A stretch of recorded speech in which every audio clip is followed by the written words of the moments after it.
अब मेरा यहाँ पर सवाल है, आप कह रहे हैं कि एक पेसिमिज्म है मार्केट में, फिर आपने ये भी कहा था कि बजट से पहले 24,400 और 24,600 के बीच के दायरे में मार्केट आपको घूमता दिखेगा। लेकिन जिस तरह के डेटा हमारी इकोनॉमी के आ रहे हैं, अब सर हमने कल आता हुआ देखा एसआईपी का रिकॉर्ड डेटा, एम्फी का म्यूचुअल फंड का धमाकेदार रिकॉर्ड डेटा आया। इस मार्केट में भी और ऐसी इकोनॉमी में भी कैसे पेसिमिज्म हो सकता है? देखिए, ये तो सिर्फ पेसिमिज्म जरूरी नहीं कि मार्केट और इकोनॉमी में होना चाहिए। ये तो माइंडसेट है ना। अगर हमारा माइंडसेट ही हर चीज को लेकर डरा हुआ है और हम हर चीज में लेके ये सोचते हैं खराब हो जाएगा, फिर क्या करोगे नया जी?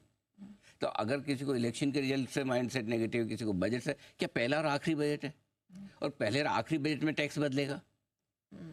तो अगर आप ये डेटा देखोगे आपको मंदी नहीं लगेगी। आप टैक्स कलेक्शन के डेटा देखोगे, फिस्कल डेफिसिट जो आएगा वो डेटा देखोगे, आप इनकम टैक्स के डेटा देख लीजिए, जीएसटी के डेटा देख लीजिए, ग्रोथ के डेटा देख लीजिए, आपको मंदी लगेगी नहीं। कंपनियों के रिजल्ट्स देख लीजिए, मंदी नहीं लगेगी। कोई एक आध सेक्टर कम ज़्यादा दिखा सकता है। तो आई थिंक जो रिकॉर्ड इन्फ्लो आ रहा कल 21,000 करोड़ से ज़्यादा का एसआईपी आपने देखा, 21,262 करोड़ पहली बार दिखा है। इक्विटी फंड में जो पैसा आ रहा है, दबाकर पैसा आ रहा है इक्विटी फंड में, 60 लाख करोड़ से ऊपर की आपकी इंडस्ट्री हो गई है, one of the most regulated industry भी आप हैं। तो मेरे ख्याल से फ्लोज बहुत स्ट्रॉन्ग है और अब लोगों को लगता है कि रिटेल की बड़ी ताकत है। ये है, हम तो 3 साल पहले से बोल रहे हैं, ये तीसरी महाशक्ति है। सही बात है। और ये तीसरी नहीं है, अब ये पहली महाशक्ति हो गई, बाकी 2 पीछे है। सही बात या तीसरी, क्योंकि क्या दूसरी महाशक्ति जो म्यूचुअल फंड है उनमें भी तो पैसा इन्हीं का है।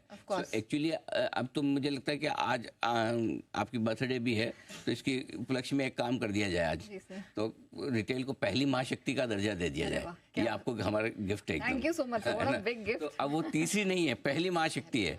दूसरी एफआईआई और तीसरी म्यूचुअल फंड है, या दूसरी म्यूचुअल फंड रख लो, तीसरी जिसको भी रख लो, सेकंड थर्ड के लिए लड़ते रहे, हमें क्या फर्क पड़ता है। सो आज रिटेल इन्वेस्टर्स, अब लोगों को लग रहा है कि बड़ी ताकत, हम तो 3 साल से कह रहे थे कि यही ड्राइव करेंगे, और आप देख लीजिए रिटेल की ताकत आपके सामने दिख रही है। तो ये पहली महाशक्ति बन चुका है तीसरी से। अगर इंडिया की इकोनॉमी आ सकती है टॉप 5 में, 5 से 3 में आ सकती है, तो हमारे रिटेल की ताकत नंबर 1 क्यों नहीं हो सकती? ये ड्राइव कर रहे हैं मार्केट, और ये डेटा बहुत उत्साह बढ़ाने वाला है। कल मैं आपको बता दूं, सुबह शुरुआती कारोबार में मिला जुला कारोबार था, उसके बाद जो दौड़ लगाई है बाजार ने, उसके दौड़ लगाने के पीछे सबसे बड़ा रीजन ये म्यूचुअल फंड के डेटा से, एमफी के डेटा जो कल रिलीज हुए, आप देखिए इसी वजह से बड़ी तेजी और एक तरफा तेजी बनती हुई दिखी कि जब इतना पैसा मार्केट में आ रहा है, लगाना तो पड़ेगा, नहीं लगाएंगे तो कैसे काम चलेगा। करेक्ट। अच्छा सर, अब मुझे ये बताइए, कल हमने देखा निफ्टी में रिकॉर्ड हाइज हमने 24,400 के पार बनते हुए देखे, वहाँ अच्छी स्ट्रेंथ थी सेंसेक्स में भी, लेकिन निफ्टी जिन स्तरों पे कल हमने रिकॉर्ड बनते हुए देखे, क्या माना जाए कि वहाँ से दौड़ने के लिए तैयार है या अभी भी कोई हर्डल है? मैं तो चाहता ही नहीं कि दौड़े, मैं तो चाहता चले खाली। ज्यादा दौड़े और ठोकर लगे, गिरते तो हाथ टूट जाते हैं, हाथ पे टूट जाते हैं। चलते चलते गिरेंगे तो ज़्यादा कुछ नहीं होगा, हल्की फुल्की मोच आएगी तो आ जाएगी, 2 घंटे के आराम से वापस चल पड़ोगे। सो अपने तो ये चलने की स्पीड बहुत बढ़िया है। धीमे, डायरेक्शन क्लियर है कि आपको किस तरफ जाना है, मंजिल आपको पता है, अब आप आराम से चलिए। हड़बड़ी क्या है? कौन सा अपने अमृतकाल में, अगर निफ्टी को कहीं 25 साल में पहुंचना है तो 25 साल वाला 2.5 साल में ही क्यों पहुंचाना है?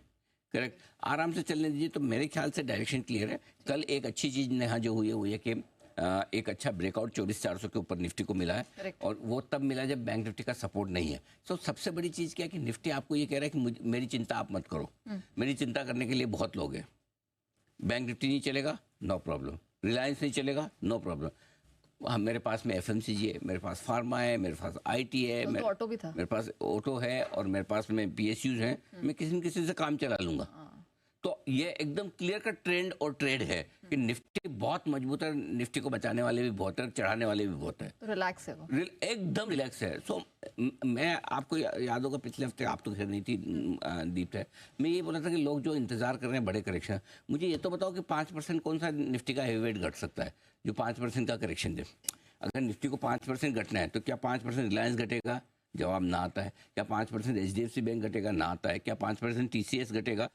नतीजे देख लें एक बात, क्योंकि जनरली आईटी है। बट अदरवाइज आज आप देखेंगे तो आपको लगेगा नहीं, निफ्टी के 5 टॉप स्टॉक में कोई भी 5% घटने को तैयार नहीं, तो निफ्टी घटे कैसे? सही बात है ना। सो मेरे ख्याल से बहुत बड़ी मंदी सोचना ही गलत है।